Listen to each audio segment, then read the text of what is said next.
एक दिन की बात है। बंटी चूही और उसका बच्चा छुटकू दोनों खाना ढूंढ रहे थे। खाना ढूंढते ढूंढते वो दोनों जंगल में बहुत दूर आ गए थे। माँ, हम कहाँ आ गए हैं? ऐसा लग रहा है ये तो हमारा जंगल है ही नहीं। क्या बात कर रहे हो तुम? अब रुको, मुझे देखने दो। ऐसा बोल के बंटी चूही आसपास देखने लगती है। हाँ छुटकू, तुम बिल्कुल ठीक कह रहे हो। ये तो हम किसी दूसरे जंगल में आ गए हैं। हम खाना ढूंढने में इतने खो गए कि मुझे पता ही नहीं चला। अब लेकिन माँ, ये जंगल तो बहुत खूबसूरत है ना। यहाँ पे तो बहुत सारी फल लगे हैं। क्यों ना हम लोग थोड़ी दिन यहीं पर रुक जाएं? नहीं नहीं, इतनी जल्दबाजी ठीक नहीं होती बेटा। पहले हमें पूरा जंगल अच्छे से देखना होगा और बाद में हम फैसला करेंगे, क्योंकि हम लोग इस जंगल में नए हैं।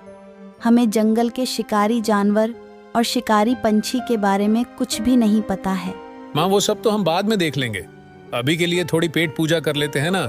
मुझे बहुत भूख लगी है। ऐसा बोल के छुटकू और उसकी माँ दोनों फल खाने लगते हैं। छुटकू फल खाते खाते खेलने लगता है। इतने में छुटकू की नजर एक तालाब पर पड़ती है।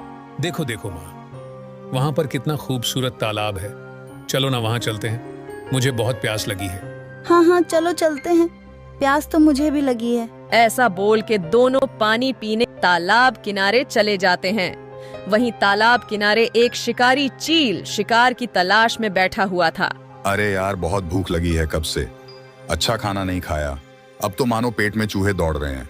चील ऐसा बोल ही रहा था कि इतने में उसकी नजर बंटी और छुटकू पर पड़ती है। अरे वाह, क्या बात है। भगवान ने इतनी जल्दी सुन ली। वाह भाई वाह, मेरा खाना खुद चलकर मेरे पास आ रहा है। मैंने कब से ताजा मांस नहीं खाया। इस नन्हे चूहा को देखकर तो मेरे मुंह में पानी आ रहा है। अब इस नन्हे चूहा को मेरे पेट में जाने से कोई नहीं रोक सकता। चील दोनों को तालाब किनारे आने देता है। चूहा और छुटकू जैसे ही पानी पीते हैं, इतने में अचानक से वहां पर चील हमला कर देता है और छुटकू को उठाकर जाने लगता है। बेचारा बंटी को कुछ समझ नहीं आता। वह छुटकू को बचाने के लिए उसके पीछे भागने लगती है। चील छुटकू को लेकर जंगल में दूर जाने लगता है। वहीं बंटी चूही भी उसके पीछे पीछे जंगल में जाने लगती है। तभी अचानक से अंधेरा हो जाता है और बहुत तेज बारिश हो जाती है। बारिश की वजह से चूही को कुछ नहीं दिखाई पड़ता और देखते ही देखते चील छुटकू को लेकर आंखों से ओझल हो जाता है। चूही भी भागते भागते अब थक जाती है और एक पेड़ के नीचे जाकर जोर जोर से रोने लगती है। वहीं रानू मौसी और कालू कौवा अनाज लेके सभी पक्षी वापस अपने घर की ओर लौट रहे थे। बारिश की वजह से सभी को घर जल्दी पहुंचना था। घर पर बच्चे अकेले थे। इतने में रास्ते में सभी को किसी के रोने की आवाज सुनाई पड़ती है। तीनों वहां पर रुक जाते हैं और आसपास देखने लगते हैं। अरे वो देखो दोस्तों, वहाँ पर एक चूही रो रही है। जरूर वह किसी मुसीबत में होगी। हमें जाके उसकी मदद करनी चाहिए। हाँ, तुम बिल्कुल ठीक कह रहे हो कालू कौवा। हमें पास जाकर उसकी मदद करनी चाहिए। ऐसा बोल के सभी पक्षी चूही के पास आ जाते हैं। अरे अब क्या हुआ दोस्त, तुम रो क्यों रही हो? मेरी मदद करो। वो दुष्ट मेरा बच्चा लेके कहीं जंगल में चला गया है। मुझे किसी भी कीमत पे मेरा छुटकू वापस चाहिए। क्या शिकारी चील? और वो तो बहुत ही खतरनाक और ताकतवर है। हाँ, ये बिल्कुल ठीक कह रहा है। पूरे जंगल में उसका आतंक है। कई बार हमने उसका सामना किया है, लेकिन वह हर बार जीत जाता है। कोई बात नहीं, तुम मुझे उसके घोंसले का पता बताओ। मैं कुछ भी करके अपने छुटकू को बचा लूंगी। मेरे पास वक्त बहुत कम है। देखो, तुम इतनी जल्दबाजी मत करो। तुम अकेली जाकर क्या करोगी? अब वो तुम्हें भी मारकर खा जाएगा। बात को समझने की कोशिश करो। तो मैं क्या करूं? आप ही बताइए। कुछ तो करना ही पड़ेगा ना, वरना वो मेरे छुटकू को मारकर खा जाएगा। नहीं नहीं, ऐसा नहीं होगा। अब हम लोग कुछ उपाय सोचते हैं। रुको, हमें ठंडे दिमाग से काम लेना होगा। ऐसा बोलकर सभी पक्षी सोचने लगते हैं।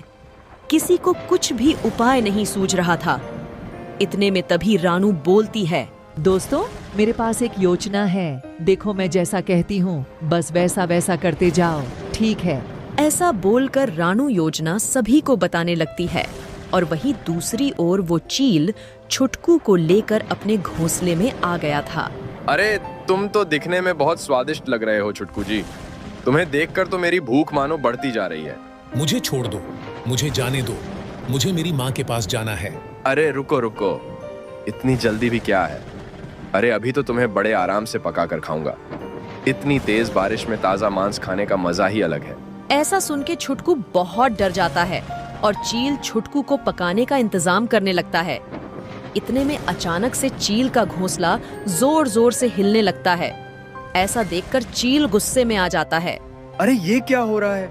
अरे कौन है जो मेरे घोंसले को हिला रहा है? रुक, तुझे अभी मजा चखाता हूँ, कौन है?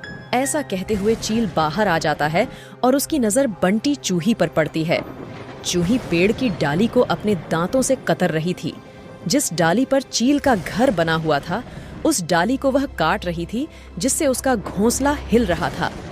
चील को बाहर देखते ही तुरंत चिड़िया उस पर पत्थर से हमला कर देती है।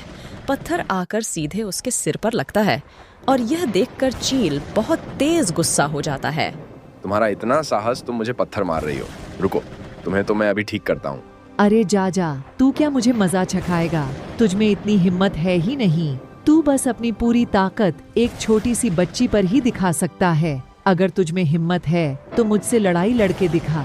ऐसा बोल के फिर से चिड़िया पत्थर उठा के चील के सिर पर मार देती है और यह देखकर मानो अब चील का गुस्सा 7वें आसमान पर पहुंच जाता है। वो तुरंत ही चिड़ियों पर हमला करने के लिए बाहर आता है और यह देखकर चिड़िया वहां से भाग निकलते हैं। चिड़िया चील को लेकर अब दूर जंगल में आ गई थी। थोड़ी दूर जाकर चिड़िया अब पेड़ों में छिप जाती है। चील उन्हें ढूंढते ढूंढते दूर जंगल में पहुंच जाता है। वहीं दूसरी ओर मौका देखकर चूही चील के घोंसले में घुस जाती है। अरे छुटकू बेटा, तुम कैसे हो? तुम्हें कुछ हुआ तो नहीं? उस चील ने तुम्हें मार तो नहीं? तुम ठीक तो हो? है माँ, मैं ठीक हूँ। चलो जल्दी से हमारे साथ आओ। इतना सुनते ही छुटकू बहुत खुश हो जाता है। अब लेकिन मैं नीचे कैसे जाऊंगा? मैं तो फिसल जाऊंगा। कोई बात नहीं, तुम मेरी पीठ पर बैठ जाओ। चूही छुटकू को अपने पीठ पर बैठाकर धीरे धीरे पेड़ से नीचे उतर आती है और चील के घोंसले से बहुत दूर पहुंच जाते हैं। उधर सभी चिड़िया चील को चकमा देकर भाग जाती है और चूही के पास आ जाती है और अपने जंगल में चले जाते हैं। इधर चील चिड़ियों को ढूंढते ढूंढते अब थक जाता है। अरे कहाँ गुम हो गई? ये लगता है मुझसे डर कर भाग गई। ये तो होना ही था। चलो कोई बात नहीं, इन्हें तो मैं बाद में देखता हूँ। अभी तो उसी चूहे के बच्चे को चलकर खाता हूँ। ऐसा बोलकर चील वापस अपने घर की ओर निकल आता है। थोड़ी देर में चील वापस अपने घर पहुँचता है तो देखता है कि बच्चा तो वहाँ पर है ही नहीं और यह देखकर वापस से चील का गुस्सा 7वें आसमान पर हो जाता है। अरे ये क्या, बच्चा कहाँ गया? जिसने भी यह काम किया है ना, उसे छोड़ूंगा नहीं। जो भी हो, बच्चा लेके यहाँ से। वो बहुत दूर नहीं भागा होगा। मैं उसे ढूंढकर अभी लाता हूँ और साथ में उसे भी मजा चखाऊंगा। गुस्से में ऐसा बोलते हुए चील बच्चे को ढूंढने के लिए जंगल में पहुंच जाता है। धीरे धीरे बारिश रुक जाती है। चूही और उसके बच्चे को सभी चिड़िया मिलकर उन्हें उनके जंगल तक छोड़ देती हैं। चूही माँ बहुत खुश हो जाती है और सभी का धन्यवाद करने लगती है। वहीं रानू की चतुराई की वजह से बंटी चूही को अपना छुटकू वापस मिल जाता है। वहीं दूसरी ओर बहुत ढूंढने पर भी जब चील को छुटकू नहीं मिलता तो वो थक कर अपने घर वापस लौट जाता है और बंटी चूही और छुटकू को ढूंढने का ख्याल भी अपने दिल से निकाल देता है। रानू की वजह से सुंदरपुर में खुशियां वापस लौट आई थीं। तो दोस्तों, कैसी लगी आपको यह कहानी? अगर अच्छी लगी हो तो इसे लाइक कीजिएगा, हमारे चैनल को सब्सक्राइब कीजिएगा और हाँ, इसे अपने दोस्तों के साथ शेयर करना तो बिल्कुल मत भूलिएगा। मैं मिलूंगी आपसे ऐसे ही एक और नई कहानी के साथ। तब तक के लिए बाय। Thanks for watching.